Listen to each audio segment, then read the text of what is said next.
Surat AlKahf. We stopped last time at ayah number 61. We finished the page basically. We only read 2 ayat. And the reason we didn't read very much last time is because I took some I spent some time talking about the story itself and building some context so that it makes sense, inshallah. This is the third story within Surat AlKahf. The focus of this story, the first one was the idea, the theology. The second story was talking about wealth. And the third story is going to be talking about knowledge. Surat AlKahf gives us the 4 elements that you use to build yourself personally, and you build societies and civilizations with. These are the same 4 issues that if you manipulate, they can cause a lot of fitna. And there are tools that are used for khair or for shar based on what you want to do. And the third one is knowledge, ilm. And the story for it is extremely symbolic and it's very deep. And it's a story that is not repeated elsewhere in the Quran. It's only in one place in the whole Quran. Which is in Surat AlKahf, even though we have Musa alayhi salam everywhere in the Quran. Almost, there's the number of surahs that don't have him are less than the number of surahs that actually have his stories within them. And yet, the story that we are reading in Surat AlKahf is not quoted, cited, or referred to anywhere else besides here.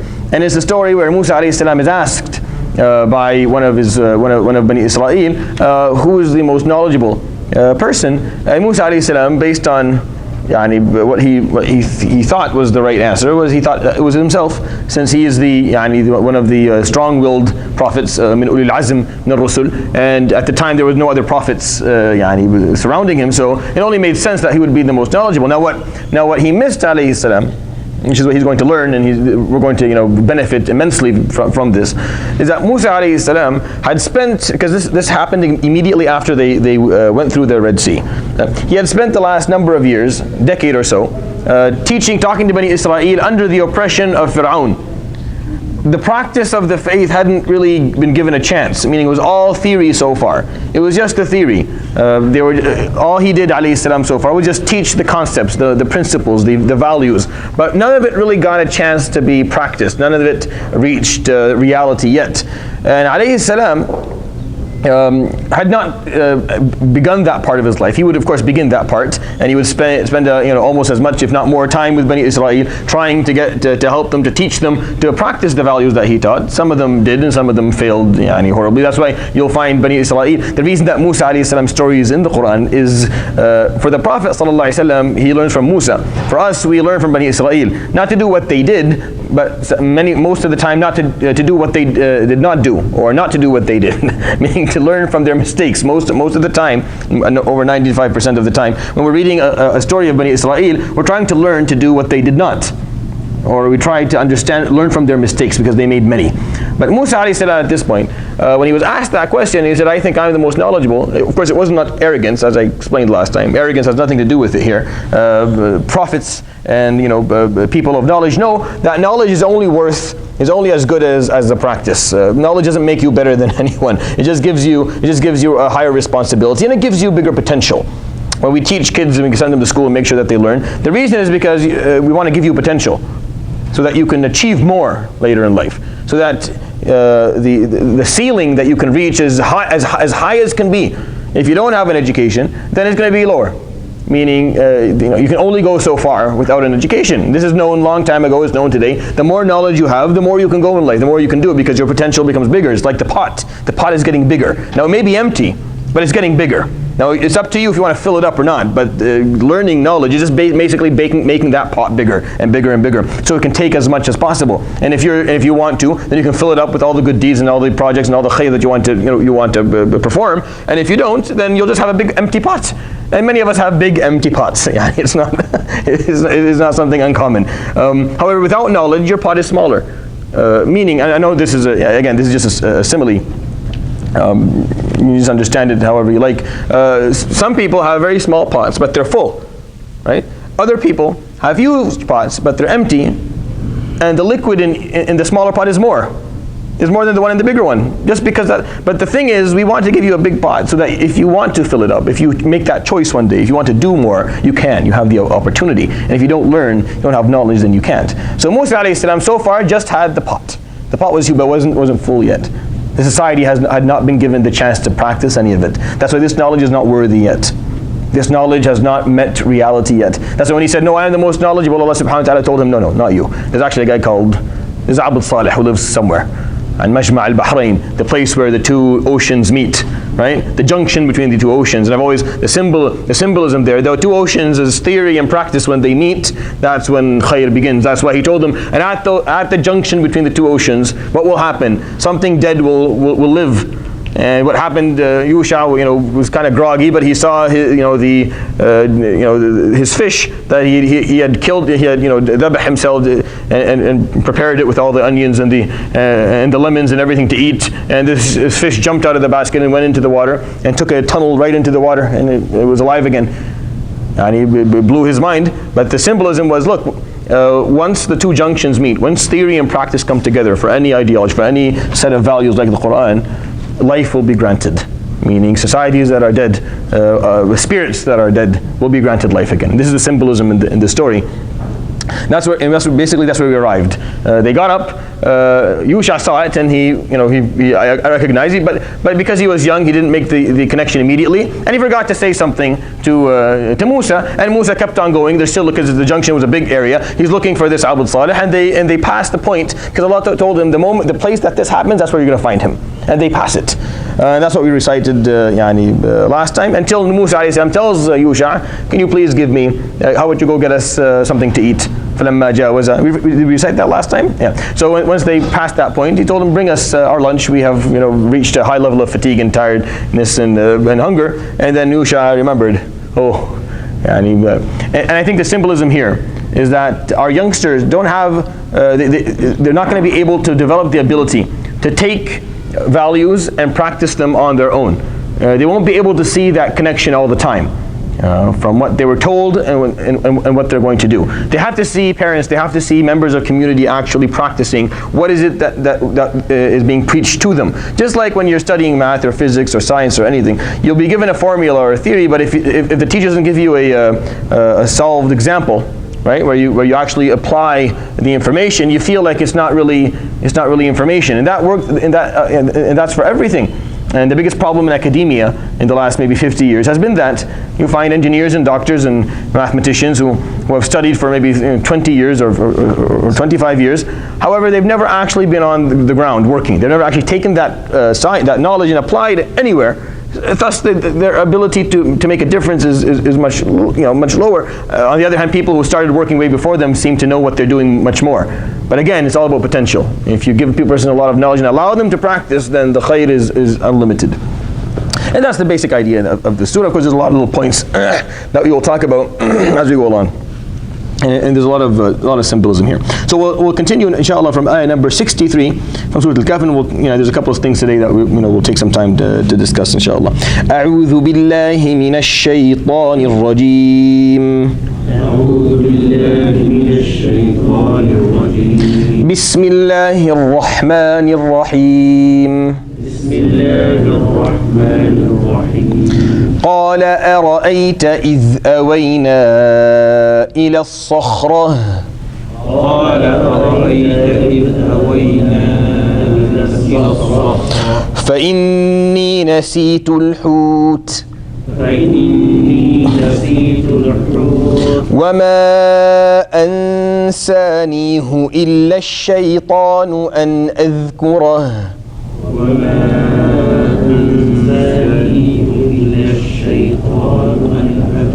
So وما أنسانيه, right? So there's a dhamma on the ha here. It's not أنسانيه, even though in different qira'at it is recited like that. But for us, أنسانيه, right? واتخذ سبيله في البحر عجبا.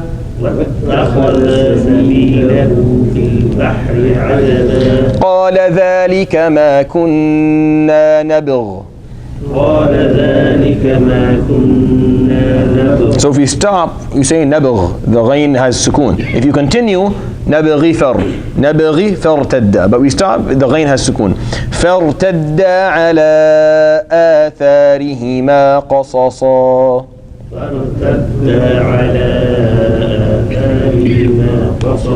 قال أرأيت إذ أوينا. After he told him, bring us our lunch, let's have our lunch.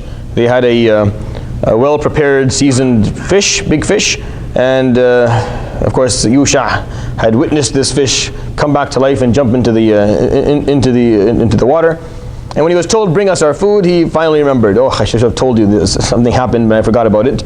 قَالَ أَرَأَيْتْ إِذْ أَوَيْنَا إِلَى الصَّخْرَةِ. He told him, do you see, you remember? أَرَأَيْتْ, I mean, do you remember or do you recall or can you see? When we retired to the big rock. الصَّخْرَة is basically a place where they sat to take some shade right at the junction between the two oceans, where he was told that this is where you're going to meet the guy. So they sat there and they lay down for a while, took a nap.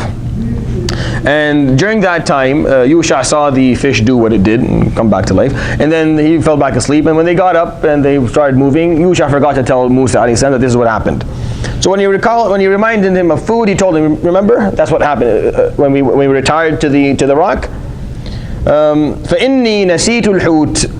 I forgot to tell you about the hoot. Hoot is a fish, or any marine creature. Anything that is called a hoot is an Arabic word for everything that lives basically solely in the water. فَإِنِّي نَسِيتُ الْحُوتِ. Indeed, I forgot to tell you about the fish. وَمَا أَنْسَانِيهُ إِلَّا الشَّيْطَانُ أَنْ أَذْكُرَهُ. And the only thing that caused me to forget to remind you of this is shaitan. Shaitan made me forget to remind you of this. And this is a point that is worthy of maybe talking about for a few minutes.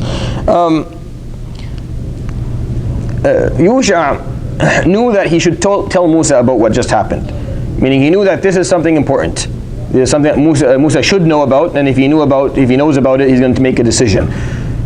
So when he realized that he made a mistake and he should have reminded Musa alayhi salam and said something, he said, what caused me to forget it was a shaitan. Shaitan distracted me with a lot of different things and caused me to forget it. Now, this is not Yusha blaming a shaitan for his own mistake. There's a subtle difference here between you not accepting the blame for your mistakes and you accepting it, but understanding that there was someone who participated in that mistake. There's a difference between the two. Today, sometimes when people make mistakes, they ask, why is shaitan? So what do you mean by that? Because I need to understand what you meant when you said the shaitan caused it. Can you explain what you mean? Do you mean that shaitan made you do it? Or he pushed you to do it? Or no, see, all shaitan does is waswasa. That's all he has the ability to do. There's a lot of superstition in our cultures. A lot of it has made its way into religious understandings of what jinn can do to human beings, and unfortunately, a lot of it is, if not all of it, is completely blown out of proportion and very untrue. And I think until we can kind of deal with all that and stop the concept, every time something goes wrong, it's either ayn or hasad or jinn or something that no, you see, it's very rare. And even if you were to say that, I think the problem is, what do you mean by it? Do you mean that shaitan has some ability to control? No, all he does is waswasa. You choose whether to accept the waswasa or not, meaning it's not anything that you don't have control over changing. It's nothing that you cannot make a difference about. That makes sense. It's an important point here. I feel like a lot of times, and I think this is the main problem, is that we say that, or when you ask why, well, shaitan, it's as if you're sending the blame in a different direction, right? You're just it's not me, it was shaitan.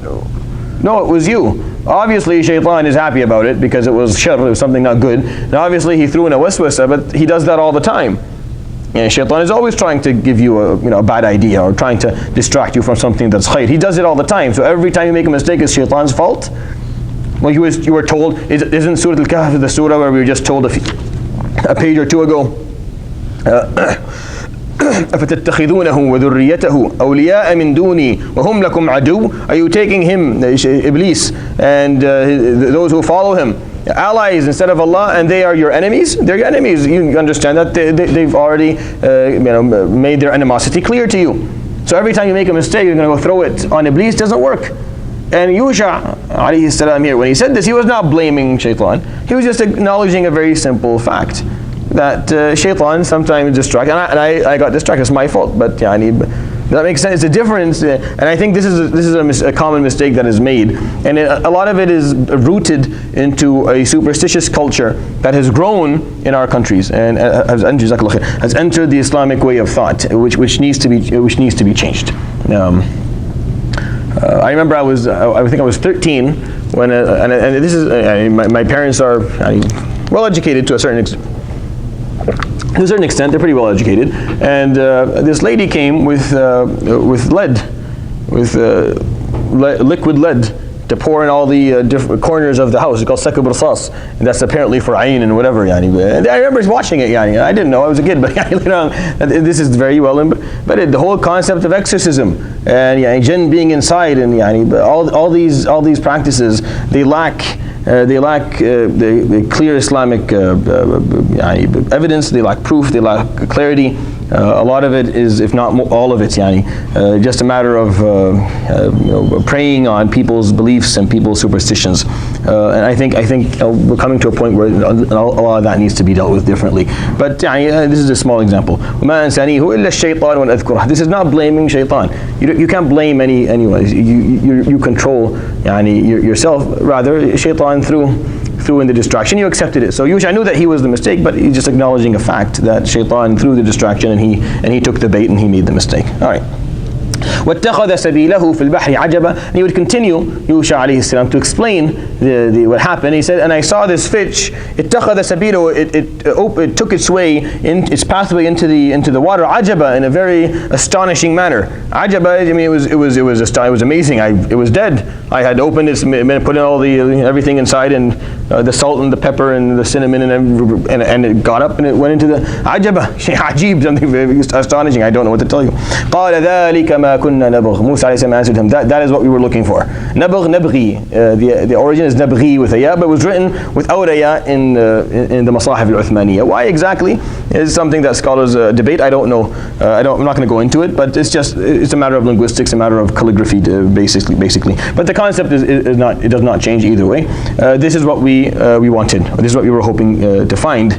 But you didn't, Yusha, you didn't understand that was the dead thing that came to. I didn't make the Yusha didn't make the connection. So they rebounded. They went back. على آثارهما قصصا, following their footsteps backwards. القص is basically is a science or a skill that Arabs had, or people have, where you can find, what type of animals came through this land, or how many people walked through here based on footsteps and footprints and whatnot. So فَارْتَدَّ عَلَى آثَارِهِمَا, they returned searching for their footsteps, because they don't know this land. This is a new place. They're just looking to see, where did we walk, so they can go back to exactly the same place that they left. Apparently it was a big land, a lot of trees, it all looked the same, so they need to find exactly where they went, because that's where they're going to find him. فَارْتَدَّ عَلَى آثَارِهِمَا قَصَصًا, and they went back looking, basically following their footsteps backwards. So we'll continue inshallah. فَوَجَدَا عَبْدًا مِّنْ عِبَادِنَا آتَيْنَاهُ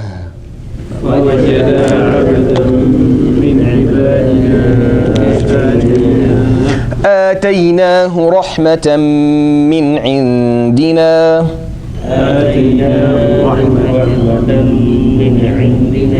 وَعَلَّمْنَاهُ مِن لَّدُنَّا عِلْمًا. Alright, so this is worthy of stopping up for a while. فَوَجَدَ عَبْدًا, so they found a servant. مِنْ عِبَادِنَا, from our servants. Allah subhanahu wa ta'ala, this is Allah speaking. What they found was a servant from amongst our servants, ibad. آتَيْنَاهُ, we had given him, we had granted him two things. رَحْمَةً مِّنْ عِنْدِنَا, mercy that comes from us. وَعَلَّمْنَاهُ مِن لَّدُنَّا عِلْمًا, and we taught him knowledge, or we gave him knowledge that comes from our realm. So min ladunna is different from min indina. Min indina is basically something that exists and you're given a piece of. Min ladunna is not materialistic, or it's not proportioned. It's not something that can be numerated. So min ladun is different than min ind. Min ind means that there's a certain way for you to, it's numerated. You can say that this is how much we gave you. Min ladun meaning is something that is not numerated. It's an unmeasurable substance. And that's, of course, and that's talking about knowledge. Now, when you analyze the concept of ilm and rahmah in the Quran, you find them very often coming together.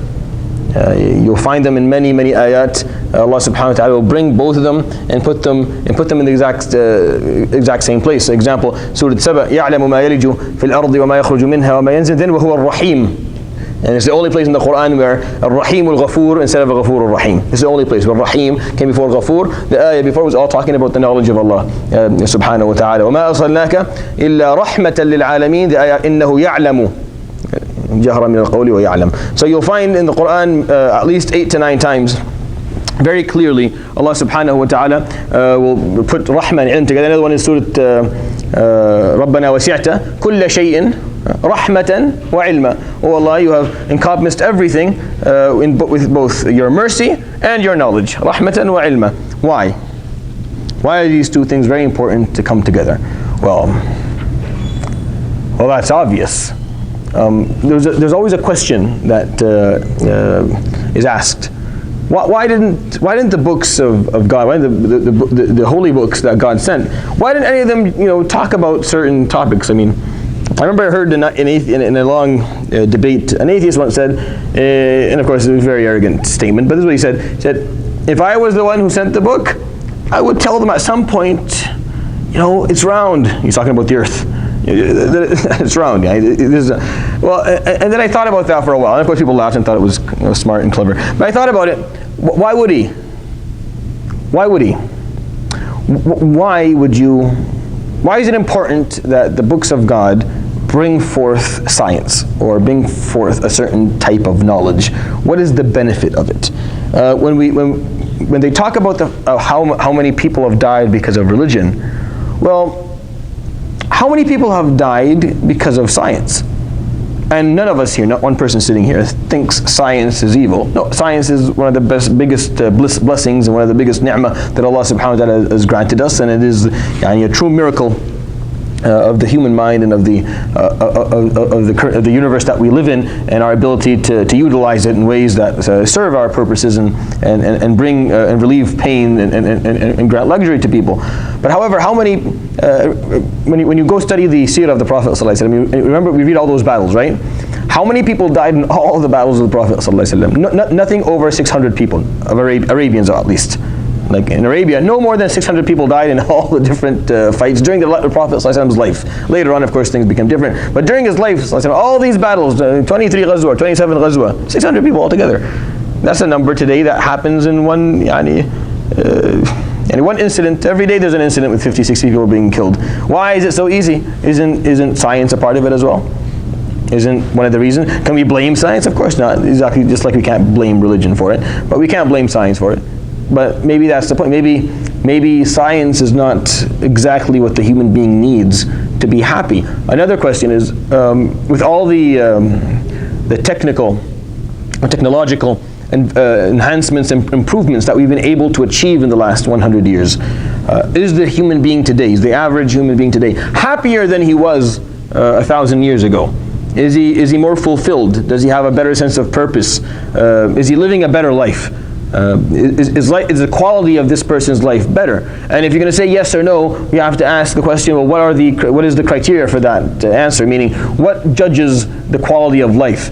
Is it just a type of clothing and types of an amount of food and hours of luxury that you get a day? What is it that dictates the quality of life really? Right? So we still don't know that. Even with everything that we've got today, we don't know. Have we made significant strides ahead in medicine and in yes, of course we have. And alhamdulillah, that's something extremely positive. You're relieving pain is something that is only khair. There's nothing shar in that.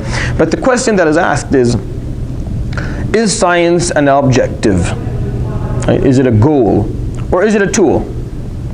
Right? So how are we supposed to see it? Is science for science? I mean, are we just supposed to continue to discover more with no real goal of what to do with it?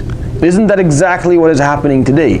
You see, if you don't know what you're going to do with it, then you could take the same technology to grow more food and to preserve the ozone layer and to take care of people who are ill and disabled at a disadvantage in life, or you can build weapons of mass destruction.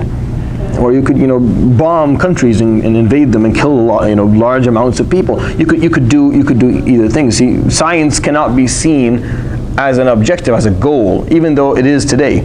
It is looked at as a goal, even though it is a tool. It's a tool. If you don't have rahmah with ilm, then you're not going to do anything good with it. That's why it's always, you have to have mercy. You have to have a certain level of compassion and of rahmah in order to use this knowledge properly. Or you will abuse the knowledge that you have. Easily, you're going to abuse it. And when I say abuse it, I'm not talking just about science. I'm talking about any type of knowledge. Any type of knowledge. If you have a certain amount of it, and you don't use it you don't know what you're going to use it for, and you don't have a clear objective and a clear purpose, then you will abuse it, and you will use it for your own, your personal benefits, and you may harm a lot of people with it. Whether it may be Islamic knowledge or worldly knowledge or any type of knowledge. Ilm is ilm. Knowledge is knowledge. Knowledge is power. Knowledge is by far the most powerful thing that exists in the world today. The more you know, the more ilm that you have, the more ilm the community has inside it, the stronger it is. But that strength only is rooted in the fact that they know what they're going to do with that knowledge. They have the ability to use it properly. And this is why Surat AlKahf and this story is so deep and so important, because it talks about the theory and the practice. So now what are you going to do with what you know? How are you going to use it? Who's going to be served? Who's going to be served with this? What impact are you going to make? Because it could go either way. There is no knowledge that is only khair. No. There's knowledge that all knowledge can be used for khair and for shar. Now, the point that is going to be made in this story, in many different ways for us to learn from, is that Islamic knowledge has the highest potential for khair. But just like every other knowledge, it could be used for shar today as well. And we know that by default. The Prophet ﷺ talked about Khawarij, and we see them today, and they will continue to exist. You could take Islamic knowledge and you can twist it to what you want, and then you can use it for shar as well.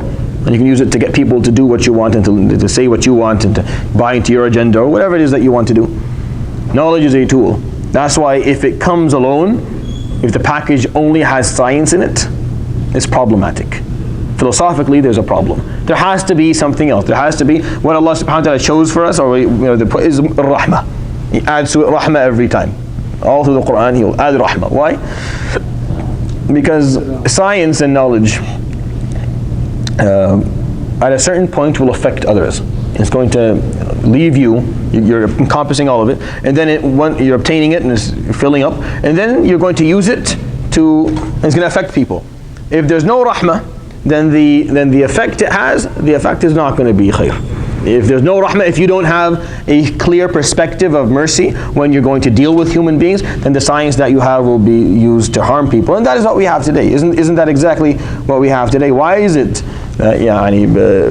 certain countries spend on their military budget more than what a subcontinent will spend on food within a year?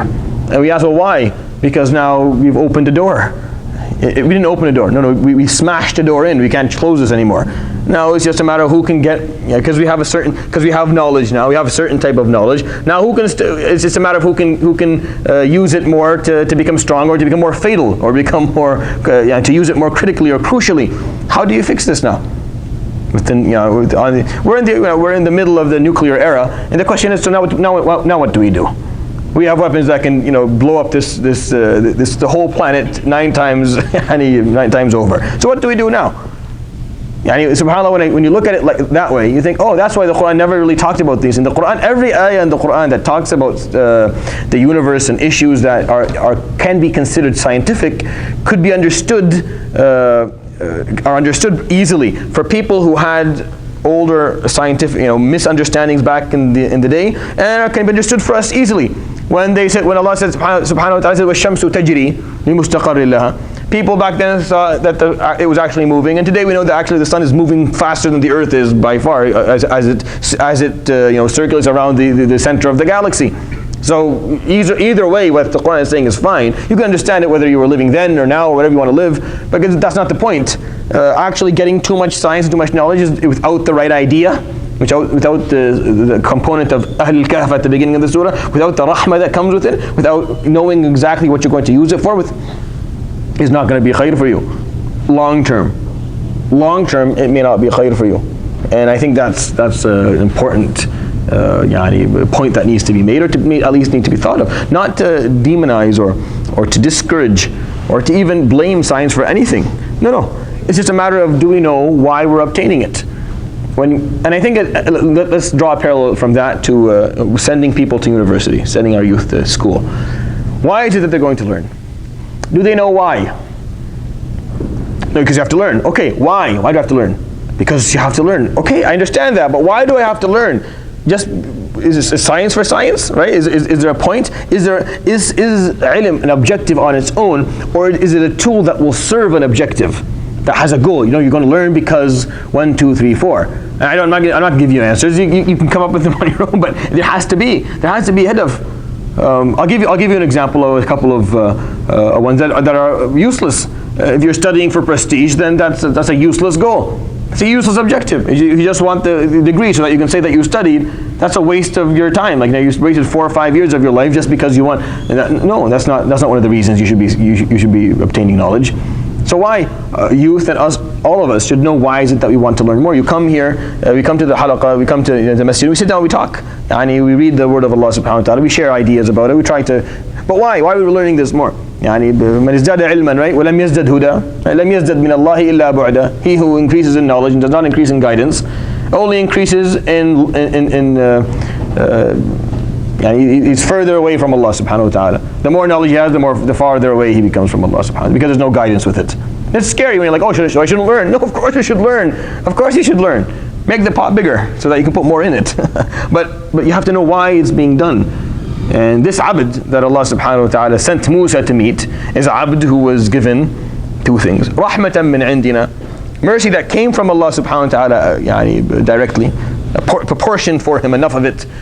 وَعَلَّمْنَاهُ مِن لَدُنَّا عِلْمًا, he was given knowledge from Allah subhanahu wa ta'ala. He was carrying 2 things, and because he was carrying those 2 things, he had an ability to understand things and to see things different. Now he is, of course, this abd that we're talking about is not just a regular guy. He's not there's a lot of mythology surrounding it. I'm not sure what you've heard or what you haven't, but there's a lot of mythology surrounding it. That this man, they give him a name, Al-Khadr, and they say that this man has not died yet, and he's still alive, and he's a prophet, and none of that is not even remotely proper. And all these asatir have been built around him. All these ideas and all these myths, and they're not true. What I think, since Allah subhanahu wa ta'ala, abdan min ibadina, he's a jundi. He's one of Allah subhanahu wa ta'ala's soldiers or tools. وَمَا يَعْلَمُ جُنُودَ رَبِّكَ إِلَّا هُ. He's one of the people he's not a human being.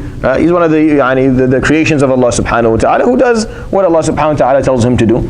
Now, he is very knowledgeable, however. He has a lot of knowledge, and he has a lot of rahmah. And Musa alayhi salam, who was going to finally understand how theory and practice are going to meet, needed to spend some time with this person. Need to learn certain things that books don't teach. Need to learn certain things that going to school or sitting in a lecture will not teach you, and he will learn them, alayhi salam, from this man. But this man had to have these 2 elements. Just like everyone who's going to obtain knowledge needs to have rahmah with it. If you take rahmah out of knowledge, then all that is left of it is destruction. If you take rahmah out of knowledge, then the person who has it may use it to abuse other people or harm them, or he will not use it in a way that is beneficial for those surrounding him. It has to be both put in the same, put together. So I hope that makes a certain level of sense. And it also reminds us of the importance of making sure that our children and ourselves, when we're educating ourselves, we know why we're doing it, what we're trying to obtain, what we're trying to achieve with the ilm that we're taking. You should take as much ilm as possible, but make sure that is translated into something that is beneficial, is translated into something that is helpful. We recite the ayah that is after it. قال له موسى هل أتبعك على أن تعلمني مما علمت رشدا.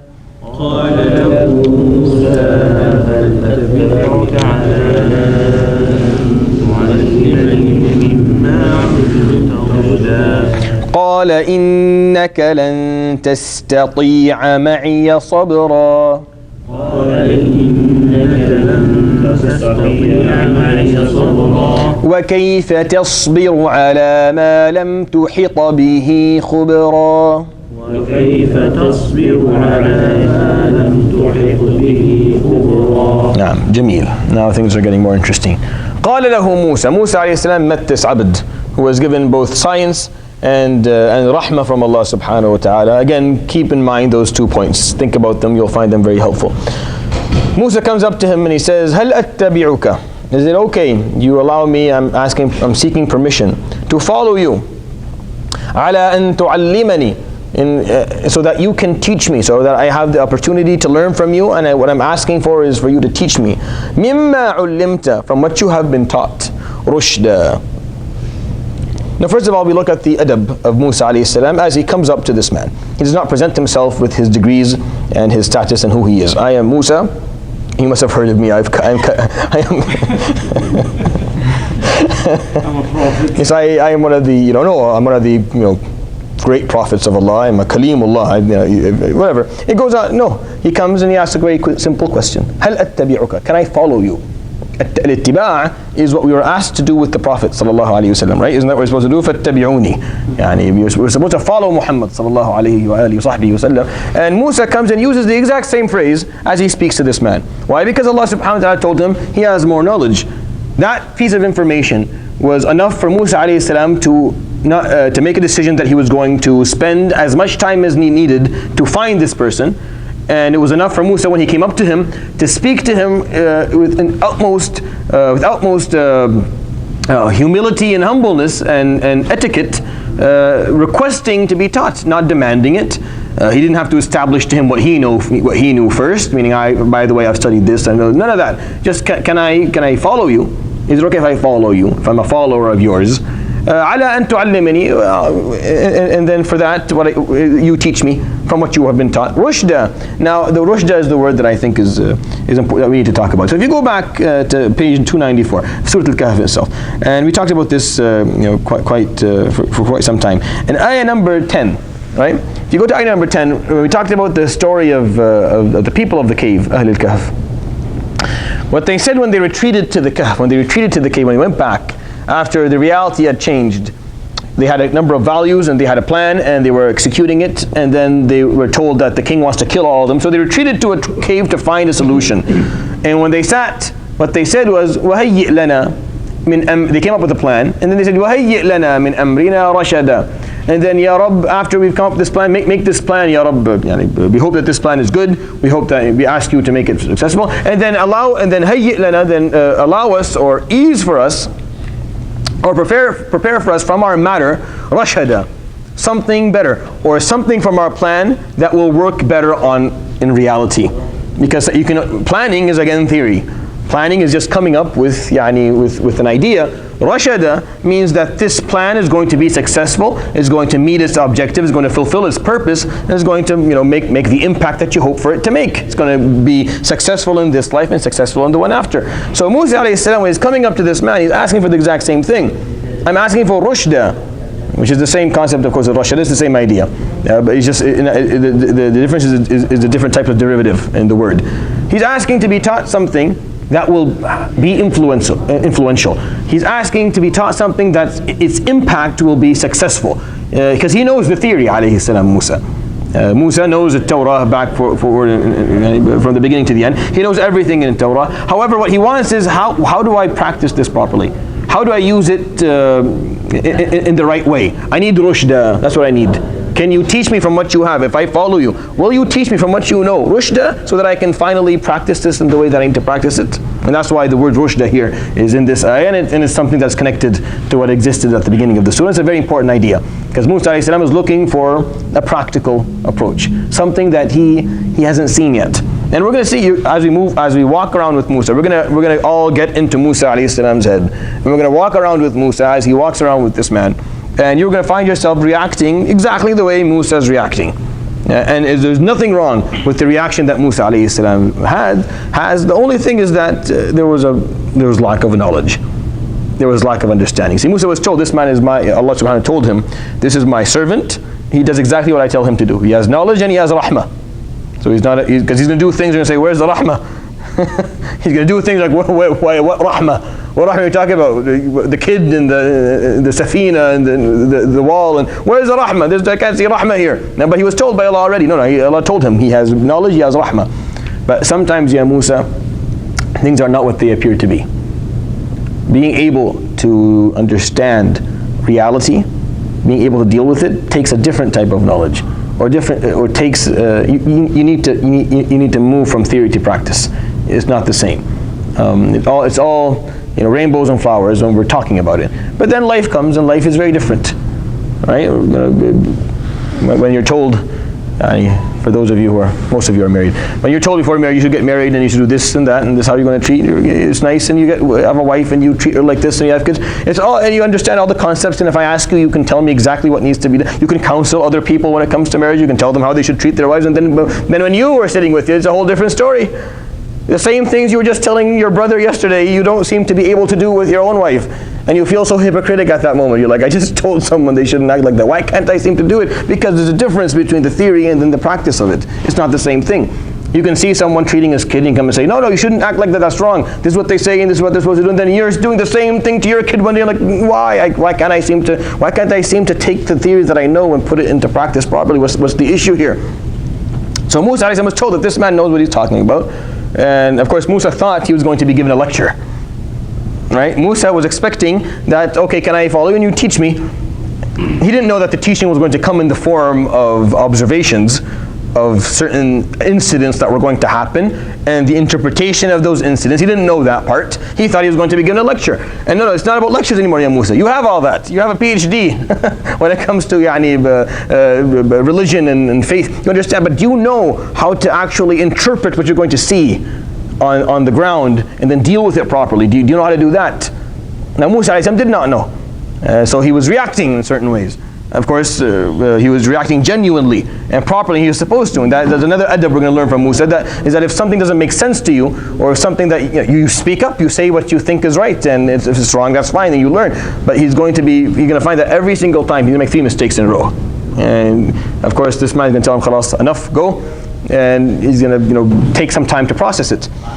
So after he said that, the Abd responded and said, قال إنك لن تستطيع معي صبرا. Indeed, you will not be able to تستطيع معي. You will not be able to have patience with me. If you come with me and you want to learn, you're not going to have enough patience. Why? Of course, Musa didn't ask, because the Abd would explain to him why. And I think the ayah number 68 is one of the most important ayat in the surah, if not in the whole Quran. It tells him, وكيف تصبر على ما لم تحط به خبرا. And how are you going to be patient? How are you going to be perseverant? How are you going to be able to put up with something that you do not have the ability to encompass everything about it? تحط comes from the concept of ihata. Ihata is when you encompass something, meaning everything is under it. Ihata, Allah subhanahu wa ta'ala, one of his names is Al-Muhit subhanahu wa ta'ala. Why? Because he encompasses everything. There's nothing that is outside of the realm of his ability to control, or his knowledge, or his destiny, or anything subhanahu wa ta'ala. Khubra is information. Right? So how is it that you're going to be able to put up with or be patient with something that you don't encompass its full scope of knowledge? You don't understand. And I think that ayah can be used every day to a lot of things that happen to us as individuals and as communities. Yes, how are we going to be how are we going to be able to practice Islam properly if we don't encompass the actual meaning, the full meaning of what it is? How are you going to get youth to actually buy into something that they don't have the ability to understand in depth? How? It's impossible. It's impossible if they don't have the full picture. If the story is not there, if it wasn't offered properly, if they don't encompass the information well, then how are they going to be patient with this? They can't stick with this. No one can. You can't put up with something that you don't understand. And the thing is, you were never asked to in the first place. The whole point of Islam being the final message of Allah subhanahu wa ta'ala, is that it never asked you to put up with something that you could not make sense of. You weren't told that there's 3 in 1. You weren't told that your Lord is flesh and blood. You were told things that when you thought about it, they made sense to you. There was logic. The logic was attached to it. The rational and critical thinking was a part of it to begin with. You were told Iqra right off the bat, so you understood that this is what it's going to be based on. You were never asked to accept anything that you could not understand. And so he's telling him, okay, but tasbir, you're not going to be, meaning he's telling him, and look, you're not going to have patience with me, And it's not your fault. How are you going to be patient with something you don't understand? It's impossible. You cannot be patient with me because you can't encompass the knowledge that so you're not going to be able to do it. So basically, this teacher, this man was so knowledgeable, they told him, look, yeah, you can come. You will not have the patience with me, meaning you won't be able to spend too much time. You're gonna leave me quite quickly. You'll learn a lot from the simple, the few incidents or the few events or the small amount of time you'll spend with me. You'll learn a lot from it, but you won't be able to spend too much time because you cannot be patient. You cannot put up with something you cannot encompass in full knowledge. It's impossible. You can't do it. So, subhanAllah, this man not only did he say yes, and he told him what's going to happen, he also gave him the excuse. That is true knowledge. True knowledge is also being able to understand why the person in front of you did what they did. That is true knowledge. Meaning, if someone behaves, and I want you to think about this at home, with people that are very close to you, like children, siblings, spouses, parents, etc. We very rarely have the ability to give these people the benefit of the doubt. Right? We very rarely have the ability to do that. Not because of an intellectual problem, but more because of a personal one. But true knowledge and true rahmah, when rahmah comes into it, it gives you the ability to understand why let's say you take out a Sunday or a Saturday, you decide, I'm going to sit with my kid and teach him math. And you sit with him for exactly 4.5 minutes, and at that point you're ready to throw him off the balcony, or just to tell your husband, you don't have to go to school. Go take him to a mechanic and you can just learn, or he can go learn. Say, he doesn't have to go to school. I don't want to go to school anymore. 4 minutes in. Why? And the reason he's not trying to learn. Now, if true knowledge would have allowed you to do two things. First of all, understand that he's probably going to take more time than you expected, and then have the ability to understand why. Understand why is it that it's taking him longer? Why is it that he doesn't seem to have patience to learn this, and what the problem is? That is true knowledge. True knowledge is also observing a phenomenon, observing any event or any repetitive incident, and saying, yeah, that is wrong. It's happening. It's going to happen again. But this is why it's happening. If you understand why it happens, then you actually can fix it. You can deal with it in a much more chill manner. And I'm using the word chill here because I can't think of a better word, because I think it's a matter of attitude. You have to just calm down. This is how it is. You see, Al-Khadr or Al-Abd al-Salih in this story, this very knowledgeable, very merciful Abd of Allah subhanahu wa ta'ala. Before anything starts, he said, yes, you can come. You will not be able to put up with this for so long, and I understand because you don't know anything. You don't have ihata. You don't know the whole picture. You haven't encompassed all the knowledge, which is fine. But come for as long as you can. You can only do this for so long. And he'll say for a few mistakes, and then Musa will say, this is not working. Like I'm going to make. But he understood. He learned something from this, and he left this Abdul Salih, and he came back with a different attitude. Yeah. It's just human. It's the same thing with you. There isn't like 30 seconds that goes by. I don't want to ask you. Wait a minute. But I don't, because I have some patience. Jazakallah khair. Yeah, exactly. No, I have a question. Yes, go ahead. So, can you comment on why is it إنك لن تستطيع معي, so not تستطيع, like in the other part? So when we come to the last one, we'll comment on it linguistically, inshallah, because this is the norm. Norm is تستطيع. All right, that's the proper way. The exception is going to be at the end. So we'll talk about that when we come to the exception, inshallah, because this is the normal way to say تستطيع, that you have the ability to do something. There's nothing here. There's no exception here. That is the way you're supposed to say the word. Later on, there'll be a change, and inshallah, I'll give a little talk about that, inshallah. But I think ayah number 68 is a very, very important one, because it tells us that in order for you to be able to put up with something, in order for you to be able to have perseverance and to commit to an idea, you have to have ihata of the khabar, meaning you have to be able to encompass the knowledge of it. You have to understand it properly in full. If you don't understand the whole picture, it's hard for you to stick to it. And you see that in yourself, and you'll see that in your children, you'll see that in everyone around you. You'll see that in communities and societies. If it doesn't make perfect sense, if you can't convince me, you can't give me a bigger picture where I know all the details, I can't stick to this.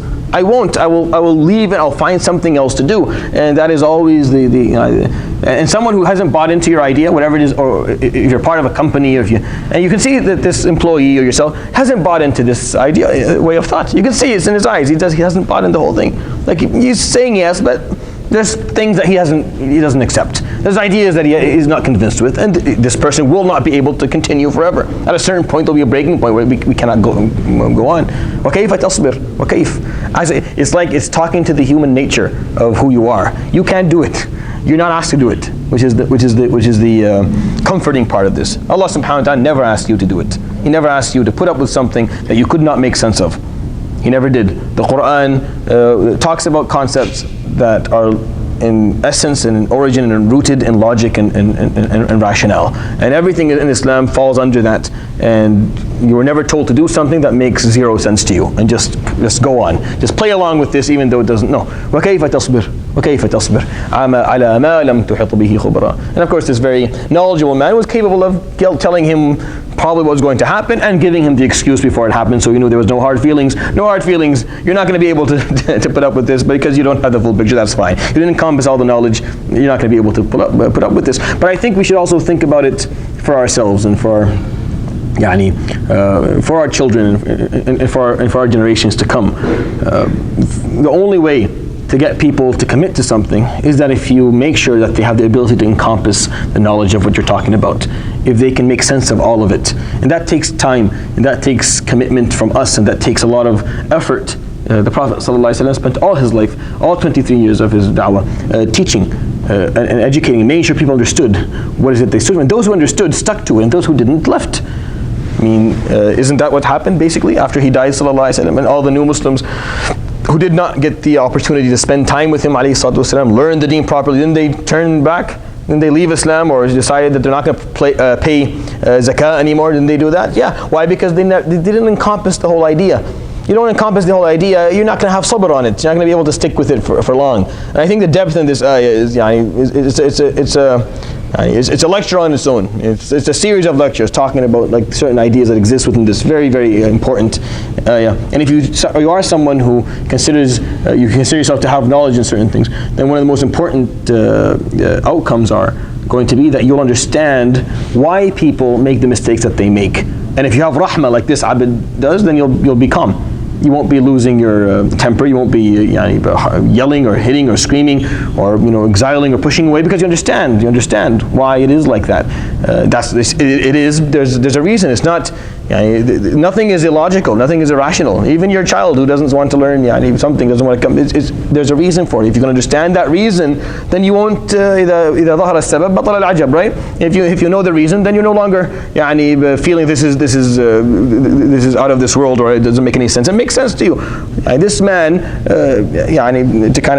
he told Musa, you can come. You will not be able to continue with me. And the reason is that because you don't have the full picture, you don't encompass all the knowledge, which is fine.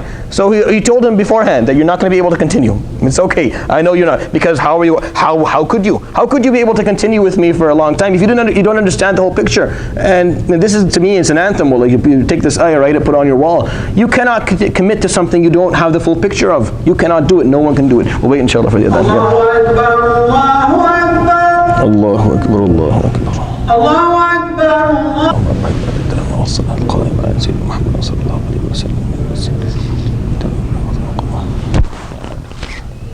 And that is basically the idea of what this man said when Musa asks to follow him. And in it are a number of ideas that we should always watch out for. You cannot commit to something that you do not fully understand. Islam and Allah subhanahu wa ta'ala never asked you to. You're always asked to commit to something that makes sense to you. This is what it's based on. This is what Islam is built on. Is the root of everything. If it makes sense, then you continue with it. If it doesn't, then you stop. Another thing is, you can't expect people who don't fully understand the idea to commit to it either. You can't expect them to do it. And if we hope for our generations and for our ummah to change, then the level of awareness and level of education has to rise. It has to rise dramatically and quickly, because we don't have much time to waste. You cannot expect a young man not to commit zina if he doesn't understand exactly why he's supposed to live in physical and mental chastity. You cannot expect a young lady to wear hijab if she does not understand exactly why she's supposed to wear hijab. You can't expect a university student not to engage in the lifestyle of that they engage in. He doesn't understand exactly why it is that he's acting differently and he's living differently. If they don't encompass the information and the knowledge, then they cannot. وَكَيْفَ تَصْبِرُ? You can't. It's impossible. How would you do it? How could you stick to something that makes no sense to you? It's just not going to happen. And he told him that's what's going to happen. You're going to come with me. You're going to see stuff that don't make sense to you. You're not going to be able to be patient with it, but that's okay. You'll learn from it. You'll go back. You'll sit around. I'll explain to you, because that's what's going to happen. After he's finished, you'll tell him, okay, this is what happened. Now go take that information, go process that. And he did. And Musa, of course, came back with a very different perspective and a very different narrative after that moment. We'll recite just one more ayah, inshallah, before the adhan. قَالَ سَتَجِدُنِي إِن شَاءَ اللَّهُ صَابِرًا قال ستجدني إن شاء الله صابرا ولا أعصي لك أمرا. He said, Musa says, Satajiduni, you will find me, insha'Allah, in the will of Allah subhanahu wa ta'ala. Sabira, you'll find me a very patient and perseverant student. Now Musa still didn't understand what he meant. When he told him, وَكَيْفَ تَصْبِرْ, how are you going to be patient with something you cannot encompass the knowledge of? You don't know the whole picture. Didn't understand. So he said, no, you'll find me insha'Allah sabir. I'm a very good student. I stick to things. I don't give up. I'm very perseverant. وَلَا أَعْصِي لَكَ أَمْرًا, and I will not disobey a command. Again, look at the adab of how Sayyidina Musa is speaking to this man that he just met. And he is أولو العزم من الرسل. He is one of the, if not he's a third or fourth highest ranked human being that ever lived. And if you take all the great prophets of Allah subhanahu wa ta'ala, Ibrahim, Muhammad sallallahu alayhi wa sallam, Musa, Isa, Nuh, like he's fifth at worst, estimation, alayhi salam. And yet he speaks to this man and tells him, no, you'll find me inshaAllah perseverant, and I will not disobey a command that you give me. Any command you say, I will obey it. Do you have another minute, or are we done? Okay. All right. Let's just finish ayah number 70 so that next time we start inshallah with it. قال فإن اتبعتني فلا تسألني عن شيء. قال إن اتبعتني فلا تسألني عن شيء حتى أحدث لك منه ذكرا. So this Abd Salih gave him one condition. فإن اتبعتني, so if you're going to follow me, I have just one condition for you. فلا تسألني عن شيء. Don't ask me about anything as it's happening. حتى أحدث لك منه ذكرا, until I produce for you a remembrance of it. ذكرى أحدث لك ذكرى, meaning I will remind you later of everything that happened. You can ask me if you don't understand anything, but please during your following, don't interrupt as I do my work. He only had one condition: just please can you not interrupt me as I'm doing things, because, and I'm telling you, you're not going to be able to deal with this, but just please don't interrupt me. And alayhi salam Musa, you will see, we're going to live with Musa, and you're going to say, yeah, I would interrupt too. And alayhi salam was not put at fault for interrupting, because it was normal. Why? Because how do you not interrupt if you don't encompass the whole picture? It's impossible. If you don't understand the idea, you have to interrupt something that makes no sense to you. And he will, alayhi salam, a couple of times. But he was given an ultimatum. He was given a condition: just don't do that. And from that moment on, they begin their journey together. Inshallah, we'll continue. We will begin the journey of Abd Salih and Musa and Yusha, all three of them going together next week. Are we still good after Maghrib? You can stick to after Maghrib. Maghrib will be 6:25. Yeah, for next week it's going to be like 10 minutes. It's going to be 6:20. And what about Isha? Isha's going to stay the same. Still say 8 o'clock? 8 o'clock, yeah. Everyone's okay with that? Okay, خلاص. The week after it's going to change. Okay, so we'll stick to for after Maghrib for now. جزاكم الله خير. سبحانك اللهم وبحمدك أشهد أن لا إله